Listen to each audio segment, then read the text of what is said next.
Hi and welcome back to this YouTube channel. It's been a while, I know, but I'm back. And for those who are new here, my name is Brenda. I am a mom. So my baby is turning 1 year old in like 3 days, and I've been thinking that I should do a video. It's about pregnancy, childbirth, and of course motherhood. I don't know where to start from. Okay, let's start from pregnancy. Okay, first of all, I'm so excited. My baby is turning 1 year old and she's even walking. That is so exciting to me. So where do I start from? When I became pregnant. Okay, we were at the coast after our vacation was over with my boyfriend, so he was to go back to his country. He was going back, and me decided I want to stay there for a little while at the coast. He kept on insisting that we go together, I should not stay behind, but I wanted to stay. And first, before he went, he of course tested for pregnancy and it was negative. So I stayed there for a couple of days, and after 1 month, I think I started getting the signs, the pregnancy signs, and all of a sudden I became so sick. I was so sick and I couldn't even eat anything. I was so sick and I was lying down the whole day, every day. I was just there lying. I could not eat. Everything was smelling bad. And I don't know why pregnancy is like that. I couldn't even do anything for myself. I was just there lying down. I couldn't even eat anything. If I tried eating, I could vomit. So I was just lying there eating. I don't know what I was eating. The first days I was eating, I used to take porridge the first days. Nilikuwa nakunywa uji na nile uji ya white. I don't know, my cravings were so funny. I was eating, nilikuwa nakunywa yo uji like morning, lunch and evening. I could just take that because nothing was tasting. And you know how you stay in a place, alafu your neighbor is frying things and it's coming through the window. It was so disgusting to me because everything was smelling so bad. And the closest neighbors walikuwa wanashinda to, you know, I was still at the coast and the neighbors could be frying I don't know what and harufu inatoka tu inakupiga mapua, ndio wewe kwa choo nimeenda kutapika. So that was my life. That was, I was still 1 month and I kept on vomiting, and within a shortest time I was so thin.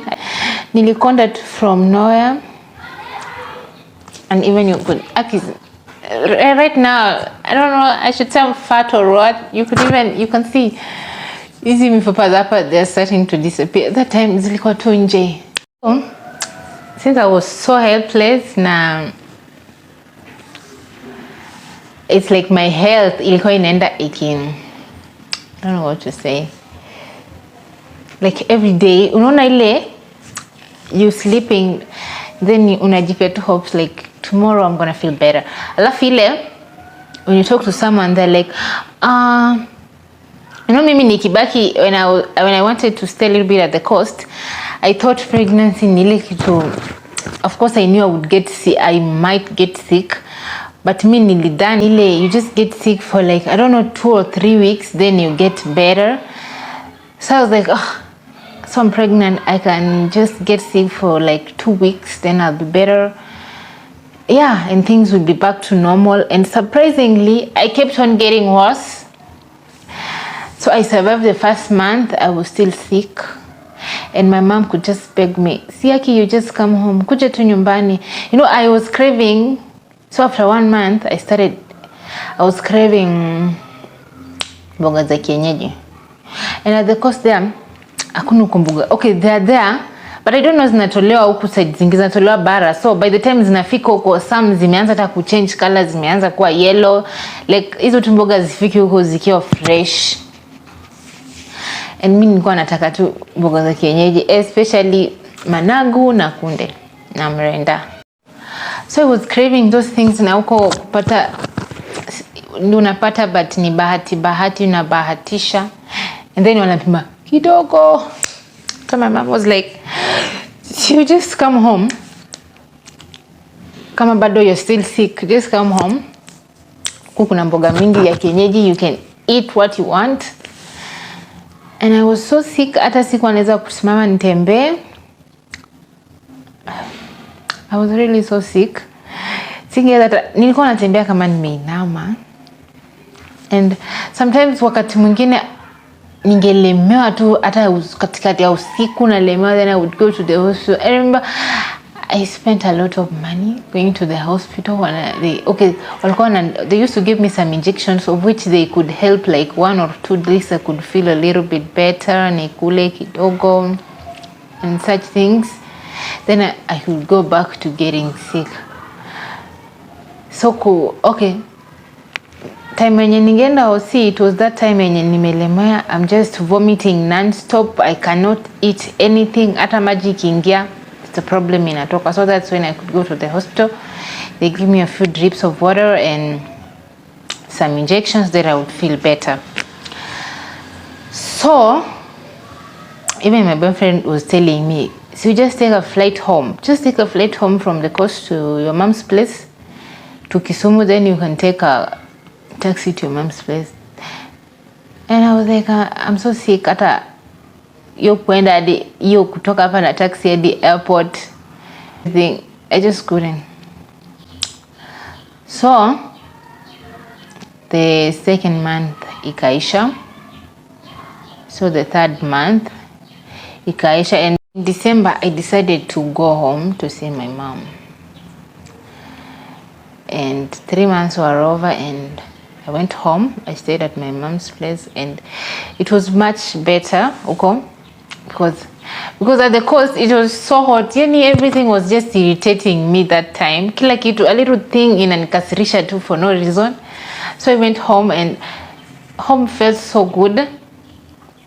I could have any green that I wanted. Mboga zimejaa. So I became a little bit better. Nikakula mboga zangu, and then managu became my favorite. I ate managu. I ate managu mpaka I was like, when I give birth, I'm not eating this mboga again. I am not, because it was just too much. Ukikuja kwa nyumba kwa sufuria, aukosi greens.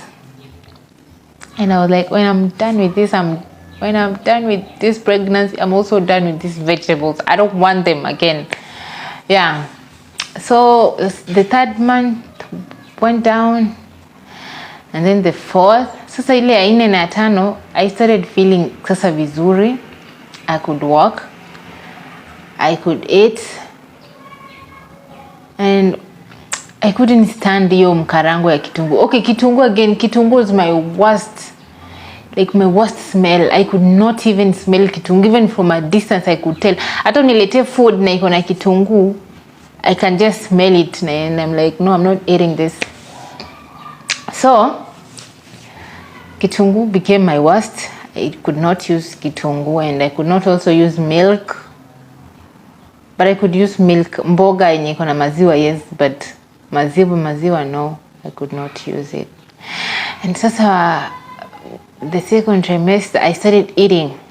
I could wake up 6 in the morning or even 5. So that time everyone is sleeping. No one is going to wake up and make food for you. When you're pregnant, utabambana. So I used to wake up at 5 or 6 and decide kama nataka kula ugali or I want to eat. I don't know. Mostly ningeamka hata nipike ugali, because anything yenye except for the mboga, anything yenye imelala, I just couldn't eat. Inakataa tu. Hata nikienda kwa shop, if I was to buy bread, kama sio fresh, I just vomit. everything I wanted to eat, it should be fresh. So I could wake up, nipike ugali yangu ama nikunywe chai 6 in the morning, then I go back to sleep. When people wake up alafu wanakunywa breakfast at around 7 or 8, then I could also eat with them. Hapo tuko around mwezi wa 5, I could also eat with them, and my appetite was, nilikuwa na appetite wewe wacha. So I could eat with them around 8 when tunakula breakfast na wao tena ikifika around saa 6 saa 7. Saa 6 hapo I could take a drink. Tena lunch I could eat. Tena saa 10 nikule. Tena sapa nikule. That was my life. I was eating so much, and around hapo mwezi wa 6 now I started craving for meat. I was eating meat. Nilikula nyama. So I continued with eating, and my time now was growing so big. I could just look pregnant walking around. I just looked pregnant, but at least I looked better than in the first trimester. At least hapa mwili sasa imeanza kuja. First trimester nilikonda, then I just looked like problems. Yani nilikuwa na katu shida. That's direct translation. So that second trimester my tummy had ilianza kuonekana around 5 months, ndio ilianza kutokea. Because hata mwezi wa kwanza hadi wa 3 I was asking myself, am I really pregnant? Because hii tumbo sioni ikitoka. And now everything had become, sasa vitu zikaanza kuwa uncomfortable. Even a simple thing like sleeping inakuwa problem, unashindwa sijui ulale aje. Around 7 months yani tumbo ikaanza tu kuwa kubwa from overnight. Tumbo inakuwa kubwa, then sleeping was a problem. Sijui silale ukiwa umeangalia juu, silale ukiwa uwezi angalia chini, kulala ukiangalia kando, it's a problem. So you could sleep on your side, then unaweka pillow hapa katikati ya mguu. That would feel better. Asa now I started eating cold things. The only way I could take water ni kama ni baridi ya fridge hivyo. So that was the only way. So I started liking cold things. I could eat a lot of ice cream. Not even a lot of ice cream. Ice pops. I remember ice pops. Ndio nilikula sana. Every fucking time I used to eat ice pop and ice creams, just cold things. Sometimes, sleeping, I told you sleeping has become a problem. Usiku unashinda unakesha usiku yote for no reason. Hakuna tu usingizi. So we continued like that until 3rd trimester. So now I was so tired. Nikishuka hivi stairs hata naenda shop kurudi, I'm like, easy stairs nani tena anapanda. And then 3rd trimester is like nikakuwa kilema. I don't know. Nikitembea, I was leaning like this. Yeah, even when I was walking, nikaanza, I don't know, wanasema vile mtoto alikuwa amekaa side moja. So side moja ilikuwa mzito kushinda ingine. So I could walk and like, so about 3rd trimester, I had already nilikuwa nishapanga nguo around mwezi wa 8. The baby stuff and hizo vitu za kwenda nayo hosi, everything was ready. Nilikuwa nimeziweka kwa suitcase, so ready, waiting for the day. Na nikachoka and I became so tired. Sasa I was becoming tired, and that was it. I was almost there. I had just packed my things in case of an emergency, but so ilikuwa around mwezi wa 5, and I was just praying, God forbid. I was so tired. Nilikuwa nimechoka na pregnancy, and I used to cry. Nilikuwa tu peke yangu kwa nyumba and I used to cry and cry, and I used to wish that, God forbid, but I used to wish that hata nizae before time, because I was so tired. I was so tired with that pregnancy. And nilikuwa nataka watoto nizae around May, but ndio May ikakuja ikaisha, tukaingia June. So my due date was around 17th June. Yeah, it was around 17th June. But some people were like, oh, if it's your first baby, atafika huko the due date. And I was just hoping for that because kila mtu kimuza anasema, yeah, mimi sikufikisha due date. Mimi sikufikisha due date. And I was just hoping for that. But sasa my hopes zilikuwa zinaenda zikipotea because tayari we are done with May. We are in June. So June 5th, yeah. June 5th in the morning. I started feeling something like, but I had felt that feeling some time back, and walikuwa wanasema that is false contractions. So on this particular day I felt that contractions, and I told my friend, and my friend was like, you just wait, don't go to the hospital. Ukienda hospitali utarudishwa, utaambiwa ni false labor. And then I said okay. So nimesema I had already, nilikuwa nasikia hiyo uchungu, si uchungu but just some feeling. Some days where nilikuwa nasikia hiyo, but ilikuwa inakuja tu for like 2 minutes then inaenda. But on this day haiko inaenda. Okay, ilikuwa inaenda inarudi. Inaenda inakaa kama 10 minutes tena unasikia imerudi. Then I told my friend, ni kama kitu inazidi. Around saa 8. Then he told me, wewe fanyaje? Just go to the hospital, get checked. Alafu rudi. Akaniambia because I'm sure si labor.